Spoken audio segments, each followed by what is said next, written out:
Joining me now, House Foreign Affairs Chair and Texas Congressman Michael McCaul. Good to see you. Welcome back. Thanks for having me, Shannon. Let me first start by getting your reaction to that Chuck Schumer speech saying, time for new elections, Bibi standing in the way of peace, lumping him in with Hamas. What do you make of that? You heard what Admiral Kirby had to say.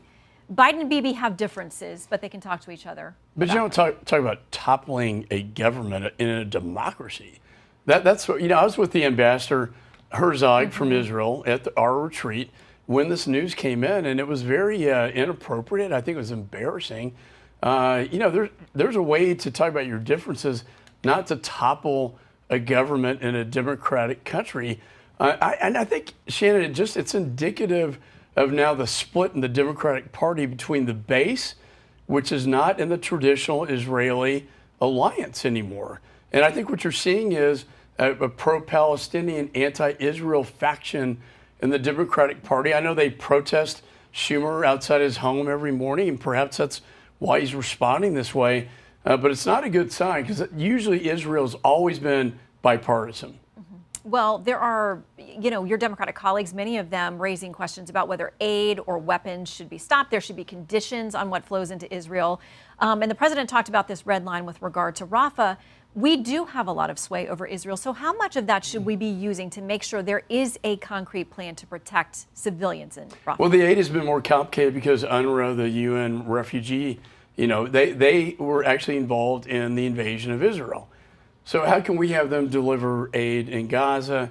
There's no trust there. So Israel is now getting private contractors to move the aid in. We have the World Food Program, Catholic Relief Services, many NGOs that can deliver the aid if given the right security. And I think we need to look at that model moving forward. But should we be continuing to warn Israel that there could be limits on what we send or give if they proceed with this Rafah invasion? My understanding, it's not going to be invasion. It's going to be a continuation of targeting high-valued targets in Rafah. They've taken out half the leadership of Hamas. Once they take out, the top leadership, including this Yahya Sinwar guy who's threatened to bomb Jerusalem during Ramadan, that is when you'll see a turning point.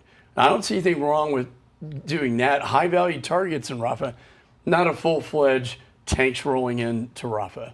Okay, so let's talk about all of the funding that is sitting there in the supplemental. Some of it for Israel, Ukraine, Taiwan, other priorities. You heard Admiral Kirby saying they want the full package, but there are other things being floated. Possible standalone measures, possible loans or lend-lease.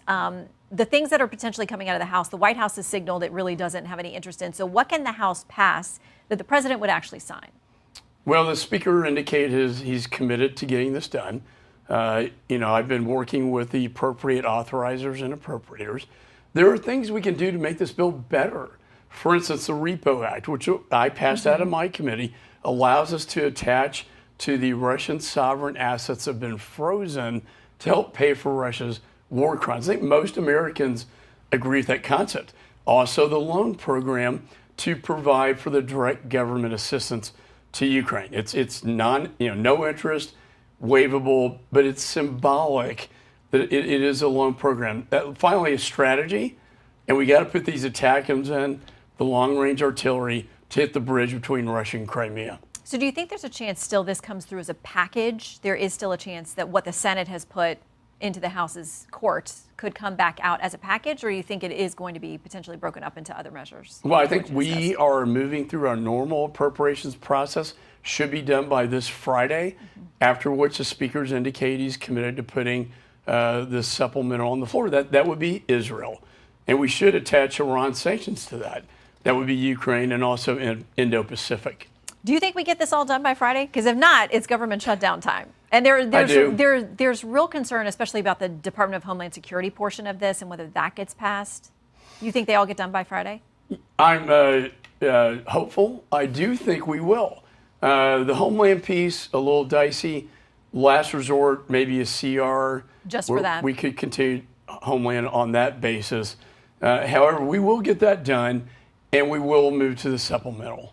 Okay, I want to talk to you about Haiti because we are watching this violent, terrible situation, deadly there, unfolding. Democrats are pointing the finger at Republicans over some of this. The Democratic leader, Hakeem Jeffries, over in the House, wrote a letter to the Speaker this week. By the way, he name-checked you in the letter, and he says this: the situation on the ground in Haiti has rapidly deteriorated while House Republicans have refused to deliver the resources necessary to carry out this mission. Now is the time to release the full $50 million in security support. Are Republicans responsible for what's happening in Haiti? No, I think the administration's failed policies have led to what is happening in Haiti with no governance whatsoever, Shannon.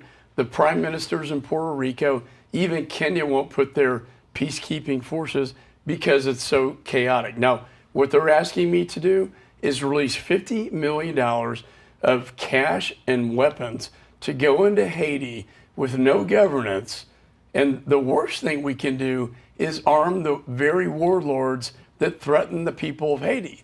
So this guy named Barbecue, I don't want this to happen. We have a history in this country of throwing weapons and guns into countries and they backfire. Until I have assurances that the money can be accounted for and go to the right purpose, I cannot in good conscience release that funding for the American taxpayer, but most importantly, the Haitian people themselves. Okay, so that stays on hold for now. I want to make sure before you go that we talk about this hearing you're going to have this week, trying to get some answers and some accountability about the withdrawal from Afghanistan. We all remember the horrible suicide bombing that took more than 100 lives, including 13 service members, American service members. By the way, one of the fathers of the service member who was arrested last week at the State of the Union, I know you hosted, had a number of these families as guests.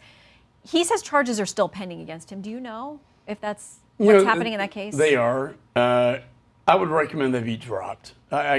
Look, this guy is Steve Nicoy, has been through so much. He lost a son. He's had a suicide death in his family. All these families, these Gold Star families, are grieving. They feel that this president has never apologized to them or said, I'm sorry that your son and one daughter was killed by a suicide bomber. We will hear from General McKenzie, the chairman of Joint Chiefs, General McKenzie, the CENTCOM commander, about the White House and State Department's failures that brought about the conditions that led to the suicide bomber. Do you think we'll get information from this hearing that we didn't previously have? And bottom line, what the American people want to know is anyone then going to be held accountable? Well, the one thing I would like is I want the DOD to provide the documents that the sniper testified to. He said, I saw the suicide bomber. It identified the bolo, be on the lookout. He sent the pictures over to the command center. They've yet to produce these a year later, and I'll be talking about that a lot at the hearing. And by the way, General Milley and McKenzie agree with me that the DOD needs to turn over these documents. Okay, we'll be watching this week. Thanks, Shannon. Chairman, thank you very much. Happy St. Patty's Day. And to you as well.